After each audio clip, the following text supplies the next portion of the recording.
갑작스러운 엔진 고장으로 인천공항에 불시착한 러시아 최정예 여군이 사라졌습니다. 모스크바 군사본부에서는 계속해서 즉시 귀환하라는 명령을 내렸지만 그녀는 끝내 600억짜리 전투기를 포기하고 돌아가지 않았습니다. 누구도 그녀를 설득하지 않았죠. 어떤 협박도 회유도 없었습니다. 단 7일. 한국에서 보낸 이 짧은 시간이 그녀의 모든 가치관을 무너뜨렸는데요. 불시착한 한국에서 그녀에게 무슨 일이 있었던 걸까요?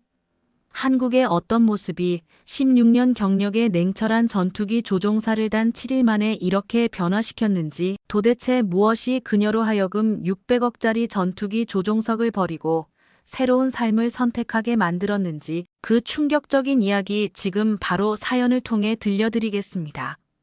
저는 엘레나 페트로바, 러시아 공군 소속 수-52 3호 전투기 조종사입니다. 소령 계급장을 달고 있죠. 오늘 저에게 예상치 못한 일이 벌어졌어요. 동부가 공해상 훈련 중이었습니다. 갑자기 전투기 계기판에 빨간 경고등이 들어왔어요. 엔진에 이상이 생긴 거죠. 심장이 쿵 내려앉는 느낌이었습니다. 무전기에서 상관의 날카로운 목소리가 들려왔어요. 감정을 배제한 채 상황을 전달했습니다. 군인은 그래야 하니까요. 가장 가까운 착륙지는 한국의 인천공항이었어요. 러시아와 한국, 정치적으로 복잡한 관계죠. 하지만 지금은 생존이 우선이었습니다. 허가를 받고 인천으로 방향을 틀었어요.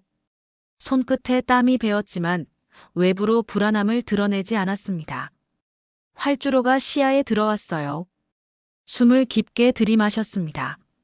수천 시간의 비행 경험이 몸에 배어 있었죠. 착륙 순간 충격이 전해졌지만 무사히 기체를 세웠어요. 잠시 눈을 감았습니다. 살았다는 안도감이 밀려왔어요. 문을 열자 한국의 공기가 얼굴을 스쳤습니다. 이국적인 냄새였어요. 낯설었지만 신선했죠. 계단을 내려가는데 한국 공군 담당자들이 기다리고 있었습니다. 그중 한 사람이 앞으로 나섰어요. 서지훈 중령이라고 자신을 소개했습니다. 차갑게 고개를 끄덕였어요. 즉시 기체 점검을 시작해달라고 요청했습니다. 가능한 빨리 복귀해야 했으니까요. 서지훈 중령의 표정이 잠시 굳었지만 곧 미소를 지었어요. 입국 절차가 필요하다고 했습니다. 내 안에서 짜증이 일었어요. 임무 중이었고 시간 낭비는 용납할 수 없었습니다. 하지만 여기는 한국이었어요.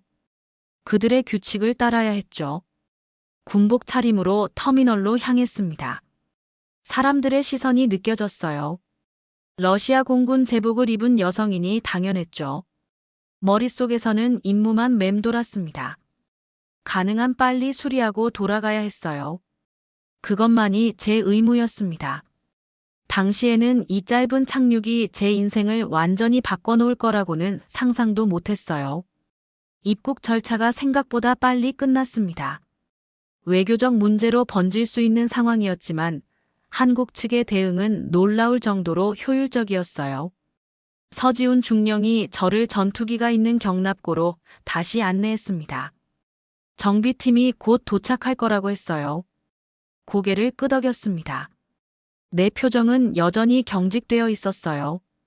러시아 군대에서는 감정을 드러내지 않는 법을 배웠으니까요. 몇 분 후 서지훈 중령이 2개의 종이컵을 들고 돌아왔습니다. 따뜻한 커피를 건네며 장시간 비행으로 피곤할 거라며 말했어요. 순간 당황했습니다. 러시아 군대에서는 상상할 수 없는 장면이었어요. 임무 중 동료에게 커피를 건네다니요. 시간 낭비라고 생각했지만 거절하는 것도 신뢰라 판단했습니다. 짧게 감사 인사를 하고 컵을 받았어요. 한 모금 마셨습니다. 달콤하고 부드러운 맛이었어요. 러시아의 강한 블랙 커피와는 전혀 달랐습니다. 믹스커피라고 설명해 주더군요. 한국에서 많이 마시는 인스턴트 커피라고요. 어색한 침묵이 흘렀어요. 그때 정비팀이 도착했습니다. 놀랍게도 그들은 웃으며 서로 농담을 주고받았어요. 러시아 정비팀이라면 엄숙하게 임무에만 집중했을 텐데요. 이렇게 분위기가 가벼워도 괜찮은지 의문이 들었습니다. 서지훈 중령이 웃으며 걱정하지 말라고 했어요. 그들은 아시아에서 가장 숙련된 팀 중 하나라고요. 분위기는 밝아도 일은 정확하게 한다고 했습니다. 그의 말대로였어요. 정비팀은 놀라울 정도로 빠르고 체계적으로 움직였습니다. 서로 말은 많이 했지만 손은 더 빨랐어요. 러시아에서라면 몇 시간이 걸렸을 점검이 2시간 만에 끝났습니다. 정비팀장이 다가와 예상보다 상황이 좋지 않다고 했어요. 부품 교체가 필요하고 내일까지 시간이 필요하다고요. 속으로 한숨을 쉬었습니다. 계획이 틀어진 거죠. 본부의 상황을 보고해야 했어요. 서지훈 중령이 호텔을 준비했다고 했습니다. 내일 아침 일찍 다시 오면 된다고요. 한국에서 하룻밤을 보내야 한다니 불편했지만 선택의 여지가 없었어요. 그런데 왜일까요? 마음 한구석에서 작은 호기심이 피어나기 시작했습니다. 한국이라는 나라 이곳에서 하룻밤을 보내는 것이 갑자기 흥미롭게 느껴졌어요. 다음 날 아침, 정비의 예상보다 시간이 더 필요하다는 소식을 들었습니다. 부품 교체가 복잡해졌다고 했어요. 하루를 어떻게 보내야 할지 고민하고 있을 때 서지훈 중령이 서울 구경을 제안했습니다. 처음엔 거절하려 했어요. 군인이 임무 중 관광이라니요. 하지만 러시아 본부에서는 이미 지연을 승인했고 대기하라는 지시를 받았습니다. 결국 호기심에 수락했어요. 시민복으로 갈아입고 서울로 향했습니다. 군복은 눈에 너무 띈다며 호텔에서 준비해준 평범한 옷으로 갈아입었어요. 지하철을 타러 가는 길, 첫 번째 충격을 받았습니다. 사람들이 에스컬레이터에서 한쪽으로 비켜서 있었어요. 자연스럽게요. 명령하는 사람도 통제하는 장치도 없었습니다. 왜 다들 한쪽으로 서 있는지 물었더니 서지훈 중령은 급한 사람들이 지나갈 수 있게 하는 거라고 했어요. 아무도 시키지 않아도 다들 그렇게 한다고요. 놀라웠습니다. 지하철 안은 더 놀라웠어요. 조용했습니다. 러시아 모스크바 지하철은 항상 시끄럽죠. 여기선 다들 각자 휴대폰을 보거나 조용히 앉아 있었어요. 노약자석에는 젊은이들이 앉지 않았습니다. 누가 통제하는지, 경찰이 감시하는지 물었더니 서지훈 중령은 그렇지 않다고 했어요. 그냥 스스로 지키는 거라고, 서로를 배려하는 문화라고 했습니다. 명령 없이 질서가 유지된다니요. 이해하기 어려웠어요. 러시아에서는 규칙을 지키는 이유가 처벌이 두렵거나 의무감 때문이었습니다. 서울 거리를 걸으며 더 많은 것을 보았어요. 쓰레기통이 거의 없는데도 거리는 깨끗했습니다. 횡단보도에서는 빨간불에 아무도 건너지 않았어요. 경찰이 없는데도요. 이게 가능한지, 사람들이 자발적으로 이렇게 질서를 지키는지 의문이 들었습니다. 서지훈 중령은 모두가 편하게 살기 위해서라고 했어요. 내가 규칙을 지키면 다른 사람도 지키고 결국 모두가 편해진다고요. 그의 설명이 단순하면서도 깊게 느껴졌습니다. 카페에 들어갔을 때 사람들이 자리를 떠나며 자신의 컵과 쓰레기를 직접 치우는 모습을 보았어요. 러시아의 카페라면 종업원이 치웠을 텐데요. 러시아에서는 항상 누군가 통제해야 한다고 배웠다고 솔직하게 말했습니다. 명령과 지시가 없으면 혼란스러워질 거라고요. 서지훈 중령은 잠시 생각하더니 통제가 아니라 자율이라고 했어요. 모두가 작은 부분에서 책임을 다하면 전체가 잘 돌아간다고요. 그날 저녁 호텔로 돌아오며 생각했습니다. 마음속에 작은 균열이 생긴 느낌이었어요. 내가 알던 세계와 완전히 다른 곳이었죠. 혼란스러웠지만 한편으로는 궁금했습니다. 이런 사회가 정말 가능한 걸까요? 호텔방에 돌아온 저는 러시아 본부와 교신했습니다.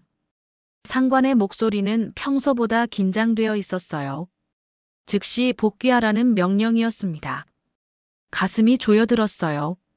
아직 수리가 완료되지 않았다고 말했지만 24시간 내로 이륙하라는 단호한 지시를 받았습니다. 다음 날 아침 정비 현장으로 서둘러 갔어요. 서지훈 중령이 기다리고 있었습니다. 표정이 왜 심각한지 물었고 저는 24시간 내 복귀 명령을 받았다고 말했어요. 정비 상황을 물었더니 서지훈 중령의 표정이 굳었습니다. 솔직히 아직 12시간은 더 필요하다고 안전을 위해서라고 했어요. 화가 치밀었습니다. 명령을 받았으니 기체를 지금 상태로라도 준비해달라고 요청했어요. 그러나 서지훈 중령은 단호하게 거절했습니다. 그건 위험하다고 기계가 아니라 사람이 중요하다고 했어요. 그 말에 순간 멈췄습니다. 러시아 군대에서는 들어본 적 없는 말이었어요. 임무가 최우선이었습니다. 언제나요? 저는 군인이고 명령에 따라야 한다고 단호하게 말했습니다. 그러자 서지훈 중령은 군인이기 전에 사람이 아니냐고 물었어요. 그 말이 가슴에 와닿았습니다. 그날 오후 정비 현장에서 기계 부품을 살펴보며 생각에 잠겼어요. 내 직업은 명령에 따르는 것이었습니다. 질문 없이요. 하지만 서지훈 중령의 말이 머릿속에서 맴돌았어요. 저녁 식사 초대를 받았습니다. 거절하려다가 마음을 바꿨어요. 본부에 연락해서 12시간 더 지연된다고 설명했습니다. 상관은 불만스러워했지만 안전 문제라고 하니 승인했어요. 하지만 경고도 있었습니다. 이것이 마지막 지연이고 제 충성심을 의심하기 시작한다고요. 그 말에 가슴이 아팠어요. 16년간의 군 생활에서 충성심을 의심받은 적은 없었습니다. 하지만 내 안에서 무언가 변하고 있다는 걸 느꼈어요. 서지훈 중령에게 식사에 참석하겠다고 했습니다. 그의 미소가 이상하게 위로가 되었어요. 군인으로서의 자존심과 한 사람으로서의 감정 사이에서 혼란스러웠습니다. 머릿속에서는 임무가 최우선이라는 말이 계속 울렸지만 마음 한구석에서는 다른 목소리가 들리기 시작했어요. 어쩌면 명령만이 전부는 아닐지도 모른다는 생각이 들었습니다. 처음으로 저는 제 신념이 흔들리는 걸 느꼈어요. 저녁 식사는 제가 상상했던 것과 완전히 달랐습니다. 고급 레스토랑이 아닌 작은 골목에 위치한 삼겹살집이었어요. 정비팀 5명과 서지훈 중령, 그리고 저였죠. 테이블 위에는 이미 소주병이 놓여 있었습니다. 서지훈 중령이 작은 소주잔을 건네며 처음 마시는 거니 천천히 마시라고 했어요. 망설였습니다. 임무 중 음주는 러시아 공군에서 절대 금지 사항이었죠. 하지만 여기는 한국이었고 지금은 특별한 상황이었습니다. 첫 모금에 얼굴이 찡그려졌어요. 독한 맛이었습니다. 정비팀이 웃음을 터뜨렸고 처음으로 그날 웃었어요. 어색했지만 기분 좋았습니다. 고기가 테이블 중앙의 그릴에서 지글지글 익어갔습니다. 정비팀장이 가위로 고기를 잘라 제 앞접시에 놓았어요. 서지훈 중령이 한국에서는 이렇게 서로 고기를 구워주고 잘라준다고 함께 먹는 즐거움이라고 설명했습니다. 러시아에서의 회식은 주로 형식적이었어요. 상관들의 긴 연설을 듣고 거의 말없이 식사를 하죠. 하지만 이곳은 달랐습니다. 모두가 평등해 보였어요. 계급이 없는 듯했죠. 정비팀의 여성 대원이 러시아에서 여성 전투기 조종사가 많은지 물었습니다. 많지 않다고 힘든 경쟁을 뚫어야 했다고 솔직히 대답했어요. 그녀도 항공 엔지니어를 꿈꿨지만 쉽지 않았다고 했습니다. 처음으로 개인적인 이야기를 나누기 시작했어요. 두 잔째 소주가 들어가니 긴장이 풀렸습니다. 서지훈 중령이 왜 조종사가 되었는지 물었어요. 그 질문에 잠시 생각했습니다. 오랫동안 잊고 있던 기억이 떠올랐어요. 어릴 때 아버지가 보여주신 전투기 에어쇼 때문이었다고, 하늘을 자유롭게 날아다니는 전투기를 보고 반했다고 진심으로 대답했습니다. 서지훈 중령은 자유를 위해서였군요 라고 말했고 저는 깜짝 놀랐어요. 아니라고 규율과 명예를 위해서였다고 반사적으로 대답했습니다. 하지만 서지훈 중령은 제가 방금 자유롭게 날아다니는 이라고 했다고 지적했어요. 말문이 막혔습니다. 16년 동안 잊고 있던 제 진짜 꿈이었어요. 자유. 하늘에서의 자유. 언제부터 그것이 명령 수행으로 바뀌었을까요? 가끔은 그냥 구름 위를 날고 싶을 때가 있다고 임무 없이 그냥 날고 싶다고 말했어요. 제 입에서 나온 말에 스스로 놀랐습니다. 테이블에 잠시 침묵이 흘렀다가 정비팀장이 소주잔을 들며 자유를 위하여 라고 외쳤습니다. 모두가 잔을 들었고 저도 따라 들었어요. 마음의 벽이 무너지는 느낌이었습니다. 그날 밤 처음으로 조종사가 아닌 엘레나 페트로바로 존재하는 기분이었어요. 다음 날 전투기 정비가 예상보다 빨리 진행되고 있다는 소식을 들었습니다. 오후에는 출발 준비가 완료될 예정이었어요. 마음이 복잡했습니다. 한편으로는 임무로 돌아가야 한다는 책임감, 다른 한편으로는 떠나야 한다는 아쉬움이 교차했죠. 서지훈 중령이 점심 전에 시내 산책을 제안했습니다. 마지막 기회라고 생각하고 동의했어요. 서울의 번화가를 걷고 있을 때 갑자기 앞에서 공유 전동 킥보드가 넘어졌습니다. 도로 한가운데였어요. 위험해 보였죠. 치워야 하지 않을까 걱정했더니 서지훈 중령은 잠시만 기다려보자고 했습니다. 의아했지만 지켜보기로 했어요. 불과 30초 후 지나가던 시민 한 분이 스마트폰으로 무언가를 했습니다. 그리고 3분도 안 되어 업체 직원으로 보이는 사람이 나타나 킥보드를 치웠어요. 무슨 일이 일어난 거냐고 놀라서 물었더니 서지훈 중령은 시민이 앱으로 신고한 거라고 했습니다. 불편을 줄 수 있는 상황을 본인의 일처럼 생각해서요. 러시아였다면 며칠이고 방치됐을 거라고 솔직히 말했어요. 아무도 자기 일이 아니라고 생각할 테니까요. 서지훈 중령은 이런 작은 일이 결국 큰 차이를 만든다고 했습니다. 그 말이 깊게 와닿았어요. 작은 카페에 들어가 앉았습니다. 창밖을 바라보며 생각에 잠겼어요. 지난 며칠간 본 것들이 머릿속을 맴돌았습니다. 질서 있는 지하철, 서로를 배려하는 사람들, 책임감 있는 시민들. 명령 없이도 돌아가는 사회였죠. 서지훈 중령이 제 생각을 물었고 저는 그들이 왜 이렇게 하는지, 누가 시키지도 않는데 왜 그러는지 궁금했어요. 서지훈 중령은 함께 살아가는 방법이니까라고 했습니다. 내가 불편하지 않으려면 다른 사람도 불편하지 않게 해야 한다고요. 자율과 배려는 강제가 아닌 선택이라고 했어요. 그 순간 무언가가 확 와닿았습니다. 제가 믿어왔던 체계와 전혀 다른 세계가 눈앞에 펼쳐져 있었어요. 러시아에서는 항상 위에서 아래로의 명령이 있었습니다. 복종이 미덕이었죠. 하지만 여기에서는 개인의 선택과 책임이 사회를 움직이고 있었어요. 한국 군대에서는 명령의 의문을 제기할 수 있는지 조심스럽게 물었습니다. 서지훈 중령은 상황에 따라 다르지만 불합리하다고 생각되면 의견을 낼 수 있다고 했어요. 물론 최종 결정은 따라야 하지만요. 충격이었습니다. 러시아 군대에서 명령의 의문을 제기한다는 건 상상할 수 없는 일이었어요. 처음으로 제가 얼마나 좁은 세계에서 살아왔는지 깨달았습니다. 경납고로 돌아오니 전투기 정비가 거의 끝나가고 있었습니다. 러시아 본부에서 또 연락이 왔어요. 긴급 출동 명령이었습니다. 대만 해협 근처에서 미군과의 긴장이 고조되고 있으니 즉시 합류하라는 지시였어요. 가슴이 무거워졌습니다. 서지훈 중령에게 상황을 설명했어요. 그의 표정이 심각해졌습니다. 아무 말도 하지 않았지만 그의 눈빛에서 무언가를 읽을 수 있었어요. 걱정이었을까요? 아니면 실망이었을까요? 경납고 밖으로 나와 혼자 생각할 시간이 필요했습니다.